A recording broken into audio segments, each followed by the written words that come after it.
To put this back into perspective, we're getting towards the year 1000. I'm going to deliver the promised conversion of Volodimir before this is all over. But I want you to notice that in this time, in the 900s, the 10th century, this is the time of a lot of other conversions as well. This is the time when the Vikings in Scandinavia are starting to move towards establishing the Danish and the Swedish and the Norwegian states, which are also associated with Christian conversions.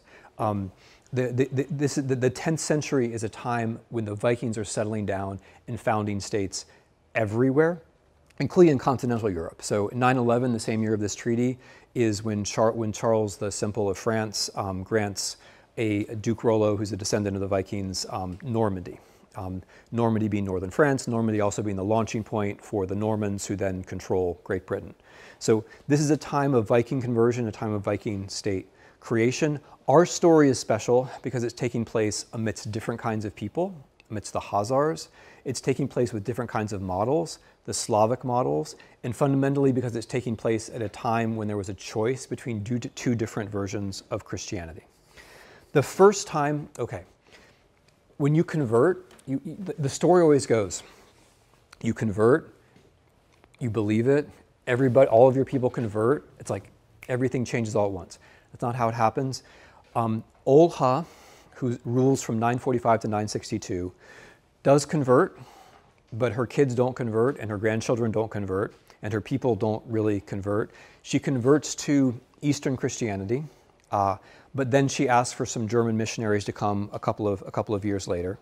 Her son, Sviatoslav, which is a great name, still borne by many lovable people. Sviatoslav rules from 962 to 972. He's a pagan.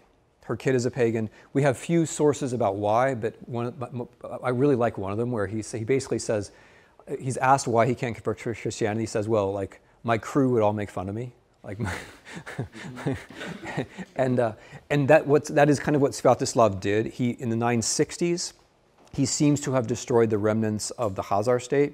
And then in the late 960s, early 970s, he campaigned in the Balkans to try to gain control of the Balkans and failed. When he was leaving, this is one of the reasons we know he was a pagan, in 971, he invoked two Slavic pagan gods, Perun, who's the god of thunder, and Volos, who is the god of the earth and of the harvest. And by the way, in the Slavic mythology, which is kind of like the Scandinavians are clearly influencing it, but in the Slavic mythology, Perun and Volos are in this kind of embrace where you explain the change of the seasons by battles between the sky, which is Perun, and the earth, which is Volos. It's actually kind of beautiful. Okay, so in 972, on his way back, Sviatoslav is killed on the Dnipro by Pechenegs, who make a cup from his skull, as one did in the time and place, so that leaves us open. There's then a very complicated succession struggle, at the end of which the person who comes to power is Volodimir, who's remembered as Volodimir the Great, who is the person who actually converts. So I'm going to read you the passage from a primary source, which is the Primary Chronicle. It's from about 100 years later. The story goes like this. This is after the fact. It's 100 years after the fact. So just think about, how reliable a source 100 years after the fact is generally going to be. It sketches things out in a way that makes them seem plausible, but it's kind of more revealing about how things look in retrospect, but it's still fun to read. Okay, so this is about how you make a choice for Christianity. And it aestheticizes it and makes it all very clear. The Bulgars, means the Muslims, right? The Bulgars bow down and sit and look hither and thither, and there is no joy among them, but only a dreadful stench. Their religion is not good. Then we went to the Germans, the Western Christians, the Franks. Then we went to the Germans, and we saw them celebrating many services in their churches, but we saw no beauty there, right? Eternal complaint about Germans and their churches. Then we went to the Greeks, the Byzantines. Then we went to the Greeks, and they led us to the place where they worship God, and we knew not whether we were on heaven or earth, right? So it's all very clear, it's all very aestheticized. But having gotten this far in the class, you know that it has to do with other things. It's going to have to do with power. It's going to have to do with the choices of a particular ruler. Volodymyr himself, no particular religious preferences, maybe flirted with Islam at one stage in his life, certainly tolerant of, encouraging of pagan worship in Kiev when he took power in Kiev in 980. We know that Perun, the god of thunder, was worshipped. What he had was an opportunity, and he took it. The great power in the south, the Byzantines, were in internal turmoil. There was a rebel who sought to take power from the Byzantine emperor, and Volodimir threw the power of Rus on the side of the Byzantine emperor, and helped to win, helped the Byzantine emperor to preserve power in a campaign in, you guessed it, Crimea. So Volodimir, having done this, then says, I would now like to marry the sister of the emperor, which is a big ask, but the circumstances were what they were. And the Byzantines answered, not surprisingly, yes, but there's a little proviso, which is that you must convert to Christianity. Okay, so this is all, it's a little power play. The Rus helped the Byzantine ruler, but then there's the larger power play which is happening all over Eastern Europe, which is that one or the other of these large states is going to eventually get you to convert to its version of Christianity. This time the conversion sticks. There's a permanent link now between Byzantium and Rus. Rus soldiers remain in Constantinople as an imperial guard. The Byzantine emperor sends Greek-speaking churchmen to Kiev. Churches are built, most famously St. Sophia, which still stands in the center of Kiev in all of its beauty. Volodymyr ensures that the population of Kiev converts. Idols and temples that he himself had raised or allowed to be built, he destroys, has thrown into the river. And as a result, Rus becomes part of the Byzantine world, and in a couple of ways, part of the classical world. One way is continuity. The continuity of Greece, Rome, Byzantium, and Rus. That's one way.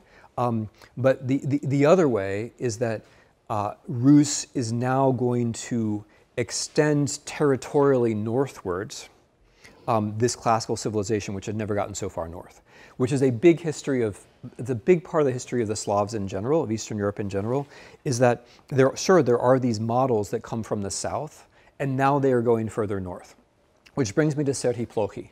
So we've been doing this little derby about whether there are any other lecture classes on Ukraine in the United States of America. And so far, this is the only one. But alert, people have pointed out that there's, like in some provincial university in Boston area, there is actually one. But it starts in 1500. So I'm going to say that we're still the only survey lecture class because we're 5 lectures in and we're not even close to 1500 yet, right? So we're still 5 good centuries away. But in all seriousness, that class is taught by Serhii Plokhy, who is a giant among historians of Ukraine and Ukrainian historians, and who is the author of the book that you're reading, Gates of Europe. And he makes the very important geographical point, which I hope you've been following, about how the creation of Ukraine is not about east and west, that's a much later point of view, but about south to north.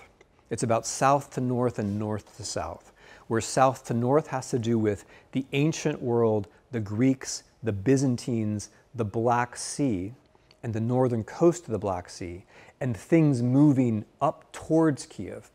And the north to south has to do with the Vikings. They're moving down the Dnipro River, seeking Byzantium. And the Kievan state, putting it very grandly, is a kind of encounter of a movement from north to south and another movement from south to north, which meet each other in the city which already existed and was dominated at the time by the Khazars. Okay, so that's gotten us as far as I thought we could get. Volodymyr is converted. The state of Kievan Rus has been founded, a state in the sense that it will be recognized by other states, a state in the sense that it belongs to a monotheistic religion, Christianity, the Eastern version, which will be recognized by other Christians, a state in the sense that it has a language, and a written language, and people who are literate to use it, a state in the sense that is building, and a state in the sense that it's going to recognize its subjects, which we're going to talk about. The weakness of the system, which I'm just going to leave you with because it's important, the weakness of this system, and it's important also when you think about the heritage of Rus and people who claim the heritage of Rus today, the weakness of the system was the principle of succession. or the absence of a principle of succession. There was no idea that, for example, the oldest son would inherit or anything like that. Basically, parts of Rus were given out to various sons, and there tended to be lots of sons.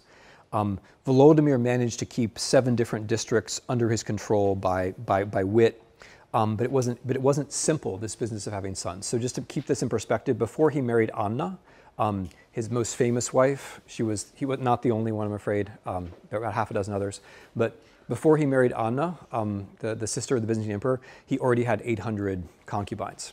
Presumably he didn't mention that to the Byzantine emperor, nor would the Byzantine empire have been impressed by the number. I mean, just for the record, but that gives you a sense of the succession problems that you might have. There are going to be a lot of male offspring, and when the father is weak or the father leaves the scene, there's going to be competition. So next time we're going to start talking about law and how this state recognized its citizens, and how this state found a particular, not citizen subjects, how the state found a particular way to do so, which then becomes a legacy that goes on for centuries. But in this tradition of law, the weak point was succession. The weak point was how the state actually reproduces itself over time.